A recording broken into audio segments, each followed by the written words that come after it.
أعوذ بالله السميع العليم من الشيطان الرجيم بسم الله الرحمن الرحيم أحييكم بتحية الإسلام تحية مباركة من عند الله عز وجل ألا وهي السلام عليكم ورحمة الله وبركاته.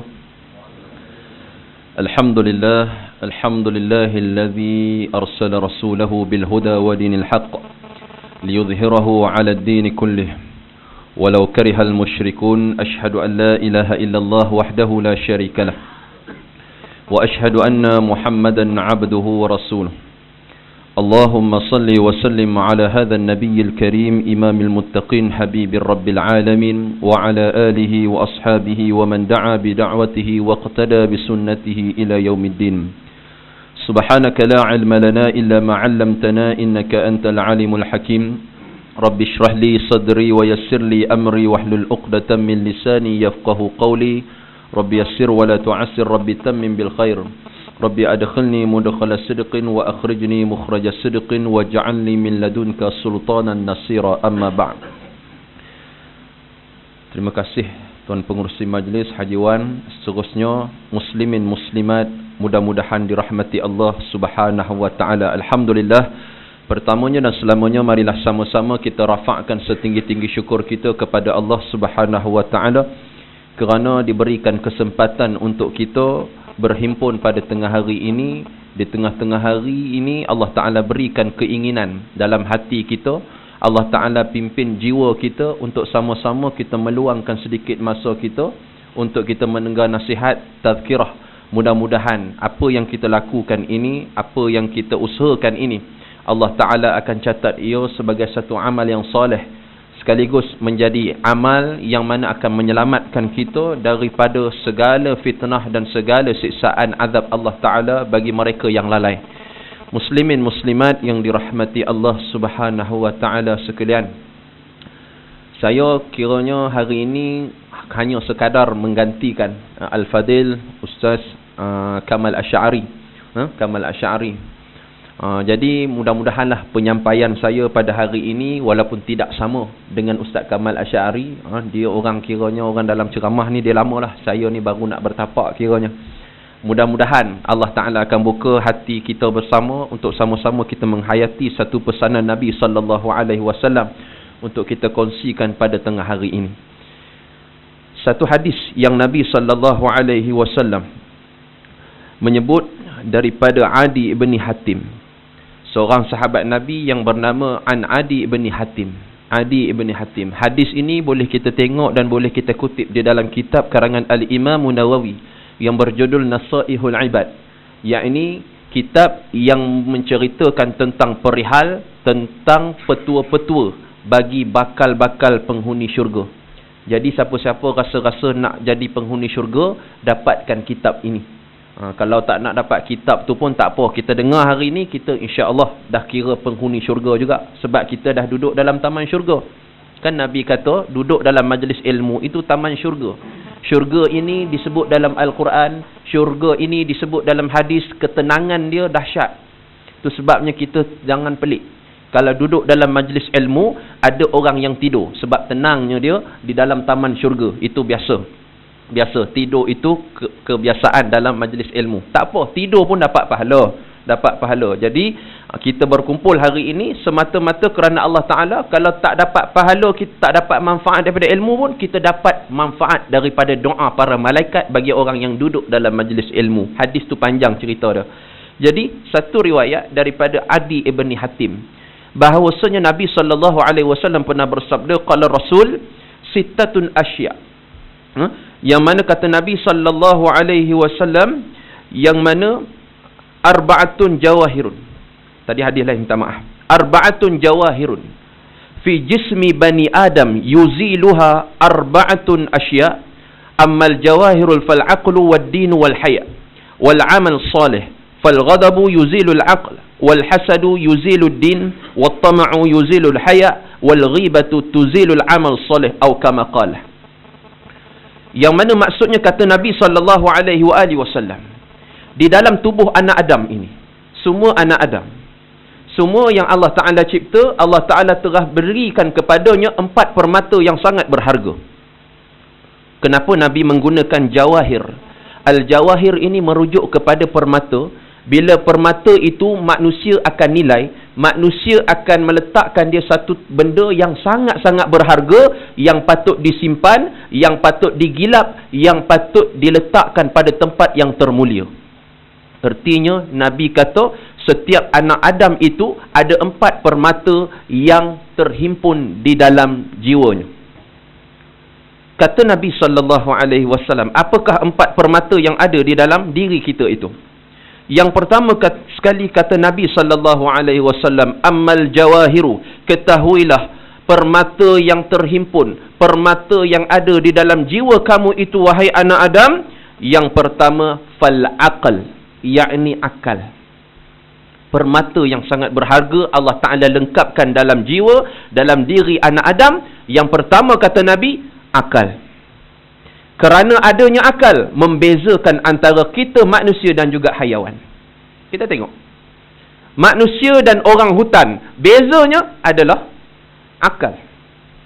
Dengan adanya akal, kita ini diwajibkan untuk solat 5 waktu sehari semalam. Dengan adanya akal, kita diwajibkan untuk mengeluarkan zakat. Dengan adanya akal, kita diwajibkan berpuasa. Dengan adanya akal, kita diwajibkan untuk mengerjakan haji ke Baitullah. Ini. Itu sebab kita buka mana-mana kitab fiqah sekalipun. Mana-mana kitab fiqah sekalipun. Ataupun kita buka dalam kitab fiqah 4 mazhab. Al-Imam Mujaziri menyatakan, semua antara salah satu syarat ibadah seseorang itu diterima. Yang pertama, dia mesti Islam, beriman. Yang kedua, syarat prasyarat untuk jadi orang yang Allah Ta'ala taklifkan sebagai hamba untuk beribadah kepadanya, apa dia? Yang kedua terus jatuh kepada akal. Orang yang tiada akal, artinya dia tidak diwajibkan untuk melakukan ibadah kepada Allah Ta'ala. Itu sebabnya kita hari ini, bagi orang lelaki, keadaan yang macam mana pun dia wajib semayang. Dia wajib semayang. Kalau dia tinggal semayang tu tak ada alasan lain. Dia tak ada alasan lain kalau dia tinggal semayang. Satu je jawapan dia, mungkin gila tuan. Mungkin gila. Kalau orang perempuan mungkin ada jawapan lain. Dia kemungkinan ada uzur syar'i. Orang lelaki bagaimana keadaan dia mesti semayang. Walaupun dia aksiden, jatuh bangunan sebagainya, satu badan simen tuan-tuan. Mata dengan mulut je buka. Wajib semayang juga. Sebab apa? Sebab apabila dia masih berakal, waktu itu dia wajib semayang. Kalau orang tak semayang, artinya orang lelaki ni mudah faham dia kategori orang yang gila. Itu saja. Kalau tak semayang, gila aja. Tu, pertama sekali kata Nabi SAW, yang paling-paling berharga adalah akal. Kerana dengan akal ini, sifatnya, kalau kita buka dalam hadis Qudsi, bila Allah Ta'ala menciptakan akal, bila Allah Ta'ala sebut, ya aqbil fa'aqbal. Kata Allah Ta'ala kepada akal, selesai Allah Ta'ala menciptakan akal yang sempurna, maka Allah Ta'ala panggil akal, wahai akal, mari kamu. Akal pun datang berhadap Allah Subhanahu Wa Ta'ala. Ya aql, man ana. Kata Allah Ta'ala pada akal, wahai akal, siapa diri aku ini? Akal memuji Allah Ta'ala. Engkaulah Tuhan yang menciptakan aku. Tidak ada Tuhan yang layak disembah. Dia puji. Itu sifat akal. Kemudian Allah Ta'ala kata pada akal, ya aql, adbir fa'adbar. Wahai akal, beredar kamu dari sini. Akal pun tidak banyak soal, dia pun beredar daripada menghadap Allah Subhanahu Wa Ta'ala. Berbeza dengan nafsu.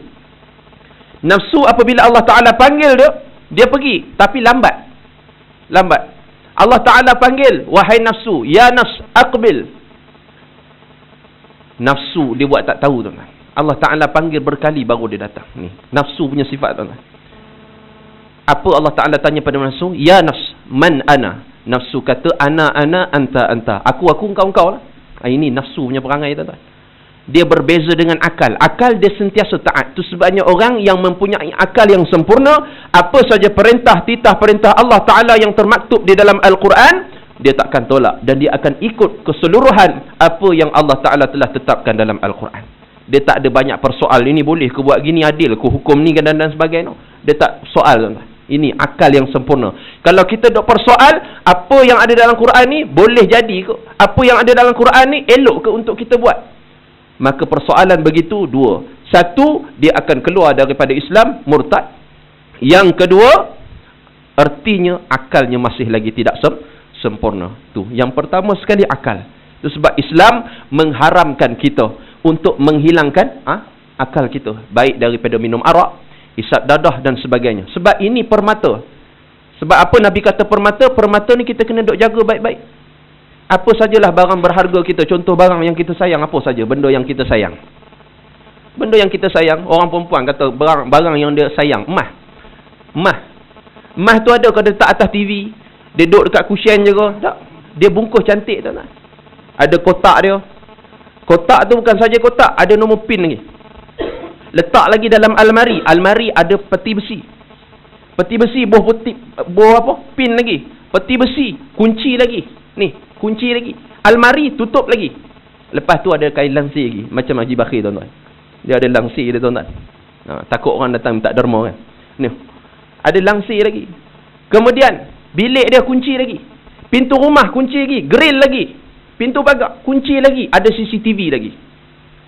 Sebab apa? Ni, nak jaga benda berharga. Begitu juga dengan akal. Yang Nabi kata tadi berharga, yang pertama sekali kita kena jaga baik-baik. Jangan bagi dia hilang. Jaga baik-baik. Sebab benda ni boleh hilang. Kita baca lagi hadis ni. Nabi ada cerita, benda ni boleh hilang. Pertama, benda yang berharga dalam jiwa anak Adam iaitu akal. Kena jaga baik-baik. Beza antara manusia dan hayawan. Yang kedua kata Nabi SAW, yang berharga yang Allah Ta'ala lengkapkan dalam kehidupan kita iaitu ad-din, yakni agama. Kita Allah Ta'ala kurniakan, alhamdulillah, keluar saja daripada perut ibu kita, kita disambut dengan azan. Kita sambut dengan azan, maknanya kita Islam. Walaupun budak-budak tu bila kita azan, dia tak faham pun. Kelip mata dia, kadang lelap mata, tak faham tuan-tuan. Azan, dia azankan, Allahu Akbar, Allahu Akbar, Allahu Akbar, Allahu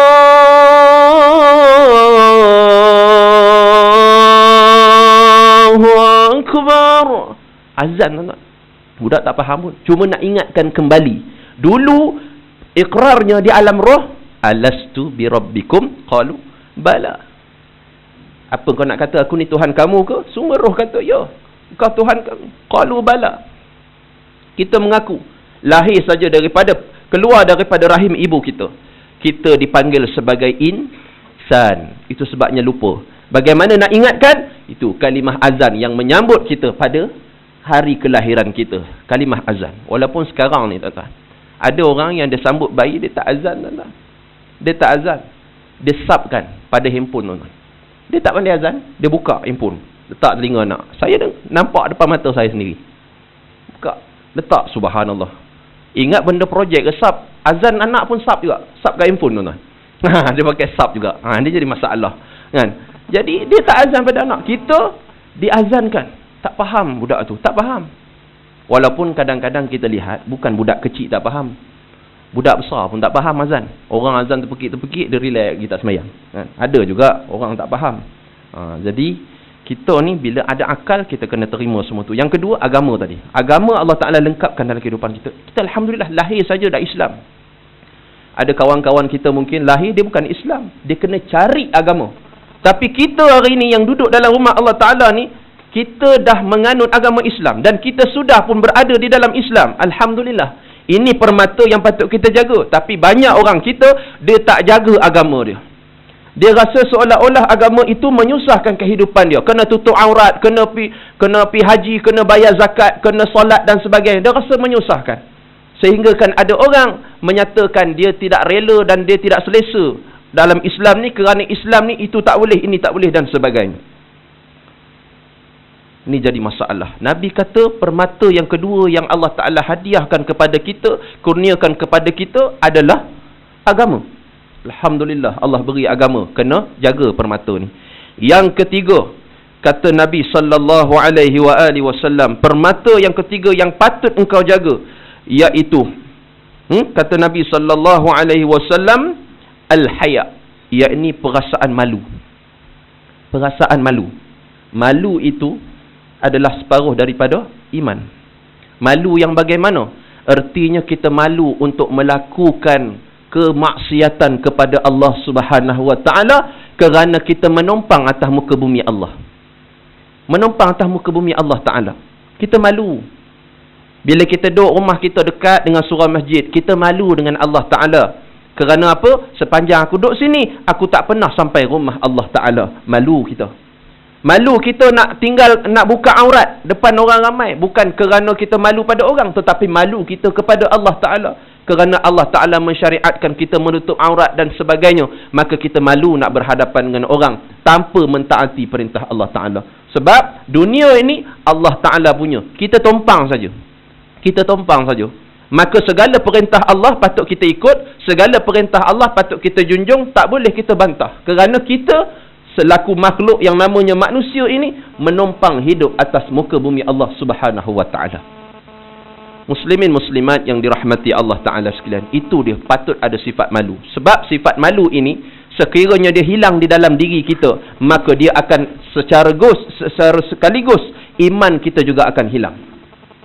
Apabila kita tidak malu lagi untuk melakukan maksiat, apabila kita tidak lagi malu untuk melakukan kederhakaan kepada Allah Ta'ala, tak kala tu ingatlah iman kita sudah dicabut oleh Allah Subhanahu wa ta'ala. Kita kena ingat yang dalam hadis cerita tu panjang. Antara maksud dia, seseorang yang melakukan pencurian, artinya dia mencuri, tidak beriman dia tak kala dia melakukan maksiat itu. Artinya bila kita buat satu perkara maksiat, kalau contoh kita buat perkara maksiat, paling mudah kita tinggal semayang. Tak kala kita meninggalkan semayang, waktu itu iman tidak ada dalam hati kita, Allah cabut. Kalau ditakdirkan tak kala kita buat maksiat tu, Allah Ta'ala perintah malaikat Israel cabut nyawa kita. Artinya dalam keadaan tidak beriman kita ditarik nyawa. Wal'iyazubillah. Nas'alullah as-salamah. Minta jauh tuan-tuan. Dalam keadaan maksiat Allah Ta'ala tarik. Tak kala itu kata Nabi, hati kita, jiwa kita tidak beriman. Kan kata Nabi sallallahu alaihi wasallam, la tadkhulun naru mithqala dzarratin min iman. Tidak akan masuk neraka seseorang sekiranya dalam hati dia fi qalbihi mithqala dzarratin min iman. Dalam hati dia ada sebesar zarah iman. Ada iman sikit pun, dia akan terselamat daripada neraka. Ini bayangkan dalam keadaan kita tidak ada iman, walaupun sebesar zarah, Allah Ta'ala tarik nyawa kita. Tak kala tu kita jawab sendiri di mana Allah Ta'ala akan tempatkan kita. Masir kita mana? Kita punya makwa kita di mana? Iaitu di neraka Allah Ta'ala. Wal'iyazubillah. Itu sebabnya malu ini kita perlu jaga baik-baik. Yang keempat ataupun yang terakhir kata Nabi sallallahu alaihi wasallam. Masa sampai pukul berapa je? Satu suku. Tak ada masa kecederaan. Ngam satu suku dah. InsyaAllah saya cuba berhenti waktu satu suku insyaAllah. Dia bila berceramah penyakit dia itulah. Bila dapat menentang ni, kan? Dia dah bercakap, dia lupa satu suku, satu setengah. Jadi kena peringatkan. InsyaAllah. Jadi perkara yang keempat. Perkara yang keempat kata Nabi SAW, yang ada di dalam jiwa anak Adam, yang berharga, yang patut engkau jaga, iaitu amal soleh. Ini aset kita. Ini aset paling penting untuk kita menghadap Allah Subhanahu wa ta'ala. Iaitu amal soleh, amal kebaikan yang kita lakukan. Ini yang akan dibentangkan depan Allah Subhanahu wa ta'ala. Wa man utiya kitabahu biyaminihi. Barang sesiapa yang dibawakan kitabnya melalui tangan kanan, maka orang ini akan sejahtera, akan hidup dalam keadaan aman dan sejahtera di akhirat, yakni masuk dalam syurga Allah Ta'ala. Siapa-siapa yang tangan kirinya diberi kitab amalannya, maka celakalah akan menimpanya, yakni dia akan menghuni neraka Allah Subhanahu wa ta'ala. Wal'iyazubillah. Itu sebab amal soleh juga kita kena jaga.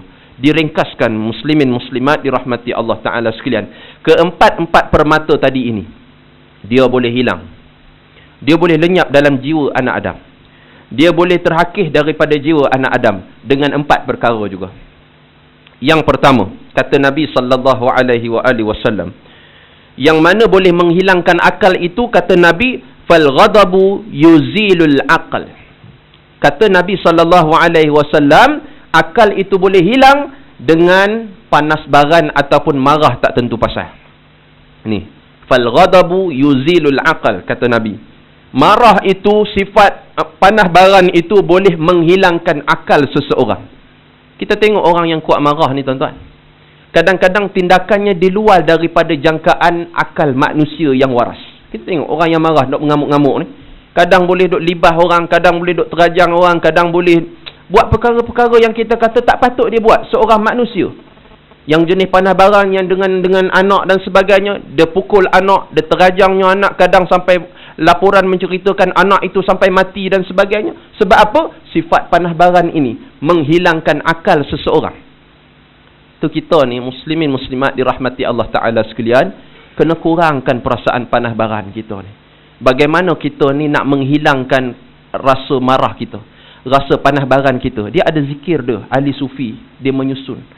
Mudah saja. Kita ni nak hilangkan panah barang ni, kita banyakkan menyebut kalimah Allah Ta'ala ataupun Asmaul Husna yang berbunyi Ya Qudus, Ya Qudus, Ya Qudus, Qaddis Ruhi. Boleh ingat tak? Ya Qudus, Ya Qudus, Ya Qudus, Qaddis Ruhi. Wahai Tuhan yang Maha Suci, Al-Qudus, yang Maha Suci, Qaddis Ruhi, bersihkanlah roh dan perasaan jiwa aku. Artinya, minta Allah Ta'ala sucikan daripada sifat marah kita yang tak tentu pasal. Bukan tak boleh marah, boleh. Marah pada tempat jugalah. Ini kadang tak kena pada tempat dia marah, itu yang tak boleh. Kadang kita duk tengok ni, kenapa tak marah ni? Itu tak kena juga. Ada tempat kita kena marah. Orang ambil hak kita, orang ambil duk curi selipar kita, kasut depan mata kita, senyum, sabar. Itu bukan sabar, itu bangang namanya. Dia tak betul. Dia kena sabar ni kadang pada tempat dia. Kalau orang curi barang kita, kena tegakkan hak kita. Yakni marah yang berdasarkan hak dan kebenaran. Yang dikatakan marah menghilangkan akal ni apa dia? Marah yang tidak mengikut apa yang dibenarkan oleh syarak. Artinya dia marah ikut nafsu, tak tentu pasal. Barang tak tentu pasal. Apa saja pun nak marah, tuan-tuan.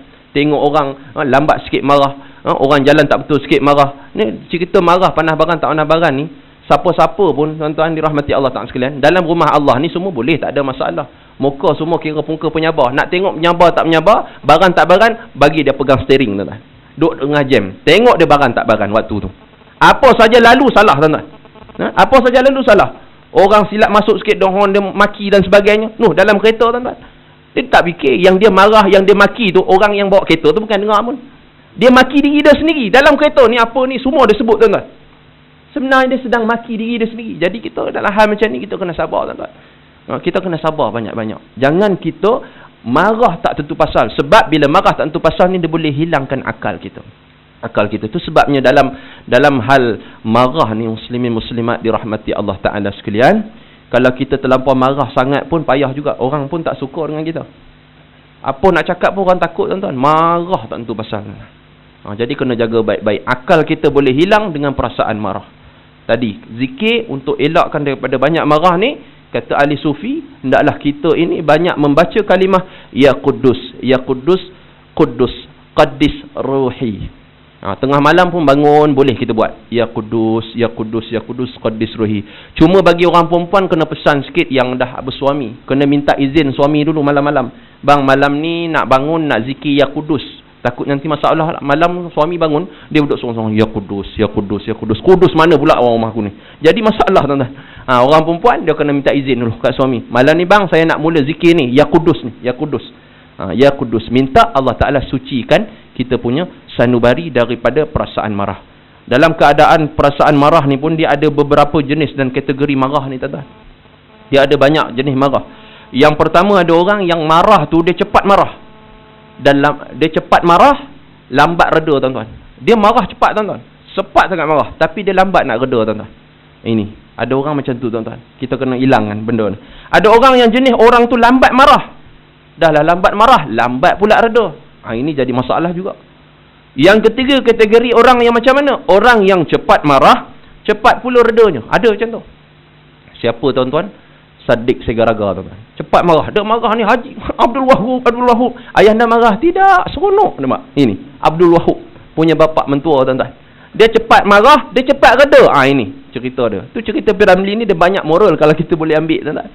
Dia banyak moral boleh kita ambil. Yang keempat, orang tu lambat marah tapi cepat redanya. Dia lambat marah tapi cepat reda. Ini kategori manusia berbagai-bagai. Jadi nak jaga akal kita, maka hendaklah kita jaga supaya kita ini kurangkan perasaan marah yang tak tentu pasal.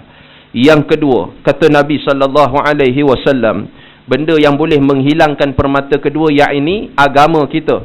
Dia boleh hilang dengan apa?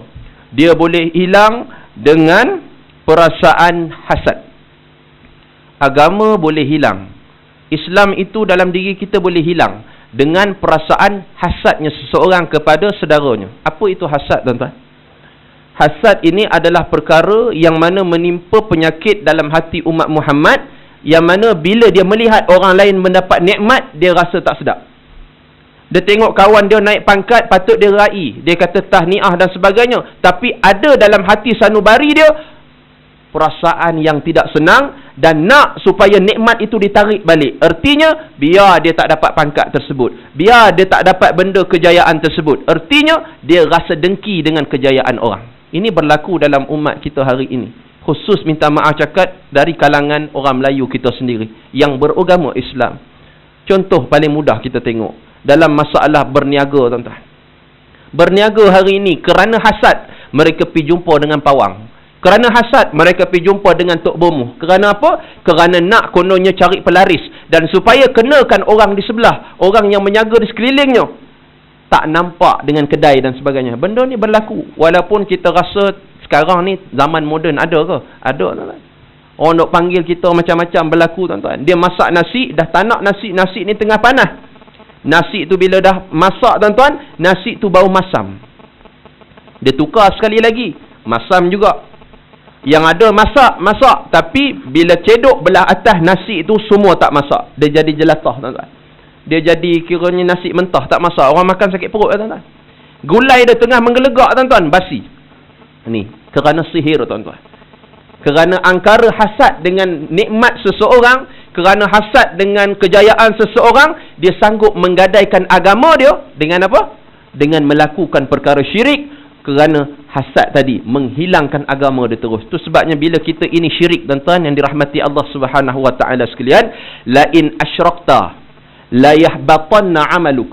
Sekali kamu melakukan syirik, kata Allah Taala, la yahbatanna amaluk, seluruh amalan kamu akan aku batalkan. Erti kalau dia dah pergi haji 2 kali 3 kali, haji tersebut Allah Taala batalkan. Artinya dia kosong. Sedekah yang dia buat semua berlalu macam air. Amalan soleh yang dia buat berterbangan seperti debu-debu yang kosong, tuan-tuan. Ni kena hati-hati. Agama kita boleh hilang kerana apa? Kerana perasaan hasad kita pada saudara kita. Jadi kena baik-baik hasad ni. Itu dia. Jangan kita ni dok rasa iri hati, kita ni dok rasa tak senang hati, tak sedap hati tengok kawan kita, saudara kita dapat nikmat. Kita doakan, alhamdulillah hang naik juga pangkat. Alhamdulillah dapat juga ni berniaga ni, maju dan sebagainya. Kita doakan. Sebab setiap orang tu kita kena ingat, rezeki yang Allah Taala beri tu, Allah Taala dah tetapkan di Lauh Mahfuz. Allah Taala telah tetapkan tak kala kita ini berada dalam rahim ibu lagi. Orang ni duk kerja kat mana, ni besok pencen umur berapa, mati umur berapa, sekian sakit umur berapa dan sebagainya, sembuh besok umur berapa, Allah Taala telah tetapkan. Jadi kenapa kita nak persoalkan rezeki yang Allah Taala beri pada seseorang? Maka jangan ada sifat hasad, kerana hasad itu boleh menghilangkan agama seseorang. Dan yang seterusnya, yang ketiga, iaitu haya, iaitu perasaan malu. Malu ini boleh hilang dengan perasaan apa? Dengan perbuatan apa? Iaitu kata Nabi, wattama'u yuzilul haya. Yang mana sifat tamak boleh menghilangkan malu. Tamak kita, tuan-tuan. Tamak tentang apa?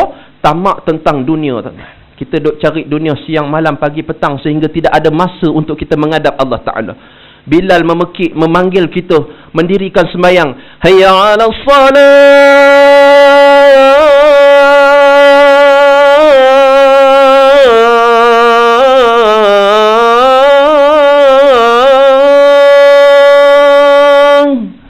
Berapa ramai di kalangan kita tak kala kita buat hal dunia berhenti sat. Ni Allah Ta'ala seru aku ni, aku nak pergi salat, aku ni nak dahulukan Allah Ta'ala. Berapa ramai kita jawab gitu? Kita sering kata, kita jawab pada azan tersebut, tunggu sekejap, aku nak selesaikan dulu kerja dunia aku. Artinya, di mana letaknya malu kita di hadapan Allah Subhanahu Wa Ta'ala? Kalau kita ini rasa malu depan Allah Ta'ala, artinya hal dunia kita akan ketepikan sebentar, kerana ini panggilan Tuhan yang meminjamkan dunia ini, yang menumpangkan kita atas muka dunia ini untuk hidup. Kita cepat-cepat pergi. Ini kadang kita lagi hari Ahad, tuan-tuan. Hari Ahad kita tak malu depan Allah Ta'ala. Hari Ahad tak semayang subuh, tuan-tuan. Bilal pakailah as-salatu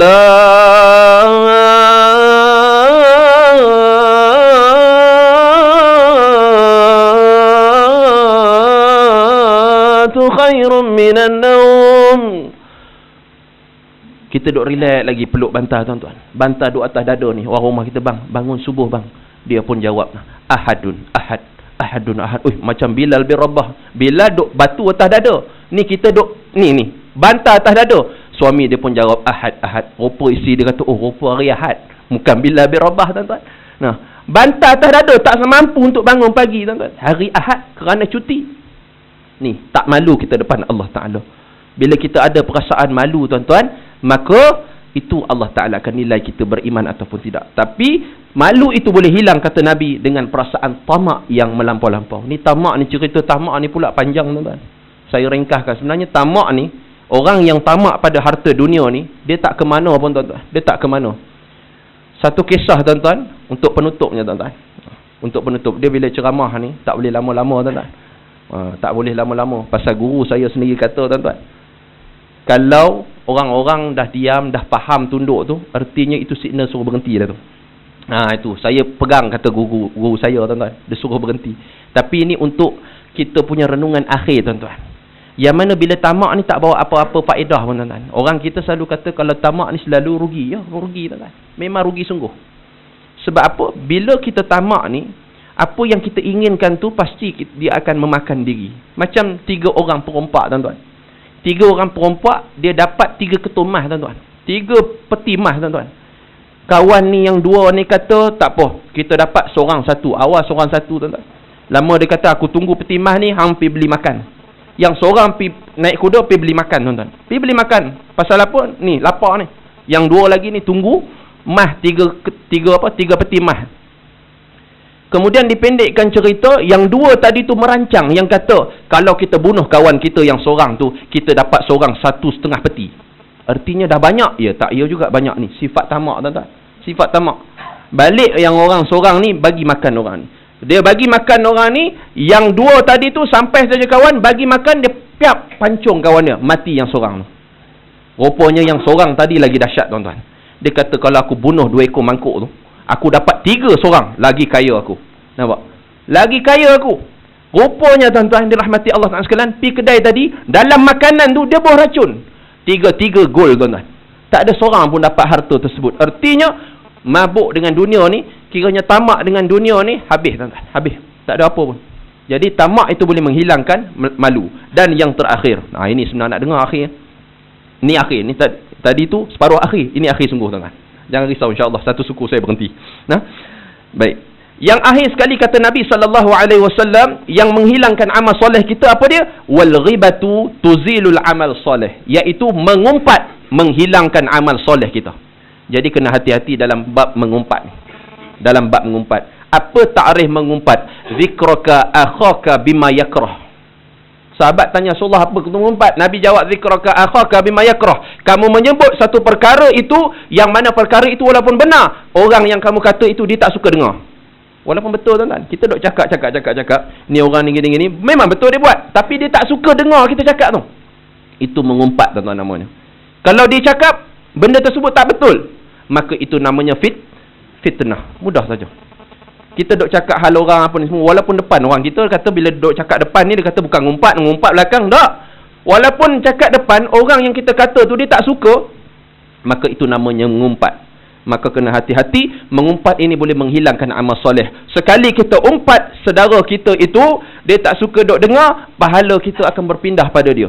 Itu sebabnya dalam satu hadis ada cerita, seorang hamba apabila dihadapkan dengan amalannya, dia rasa terkejut kerana amalannya terlampau banyak. Mana datang? Rupanya dalam tiap-tiap hari ada orang duk mengumpat dia, orang bagi pahala kat dia secara percuma tuan-tuan. Itu sebabnya kita kalau ada orang umpat, alhamdulillah, pahala dia duk pindah kita. Jangan kita duk rasa tak senang hati. Biar orang umpat, harta akan, dia punya pahala akan pindah.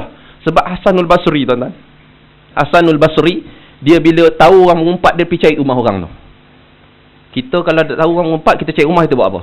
Jaga baik orang ni. Aku bagi satu dah muka dah. Ni tak guna punya orang. Ni kita. Hasan Basri beza tuan-tuan. Dia pergi rumah orang, dia ketuk, dia bagi 1 uncang daripada perak tuan-tuan. Bagi hadiah tuan-tuan.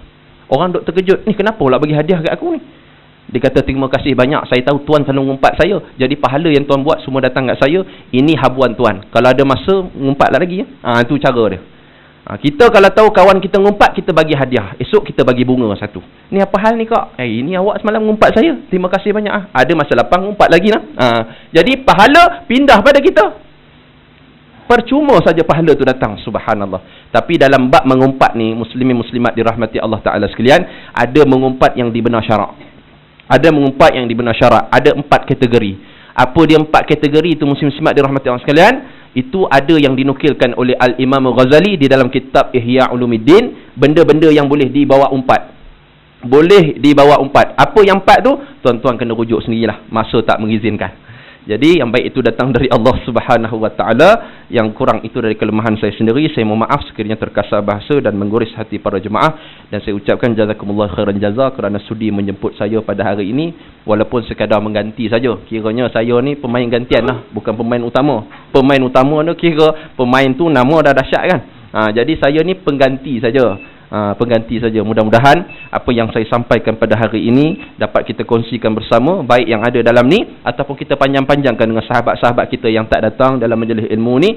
Mudah-mudahan Allah beri manfaat untuk kehidupan kita bersama, dan Allah Ta'ala akan pelihara pohonlah 4 perkara ini, iaitu permata-permata ini berupa akal, agama, malu dan juga amal soleh. Mudah-mudahan dikekal di dalam jiwa kita yang Nabi SAW sebutkan tadi.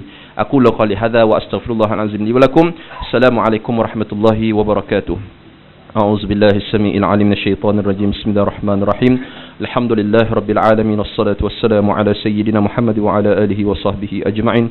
Allahumma anfa'na bima 'allamtana wa 'allimna bima yanfa'una. Rabbana zidna 'ilma. Allahumma ij'alna mimman yastami'una al-qawla fayattabi'una ahsanah. Rabbana atina fid dunya hasanah wa fil akhirati hasanah wa qina 'adzaban nar. Wa sallallahu ala sayyidina Muhammadin an-nabiyil ummi wa ala alihi wa sahbihi wa sallam. Walhamdulillahi rabbil alamin. Assalamu alaikum warahmatullahi wabarakatuh.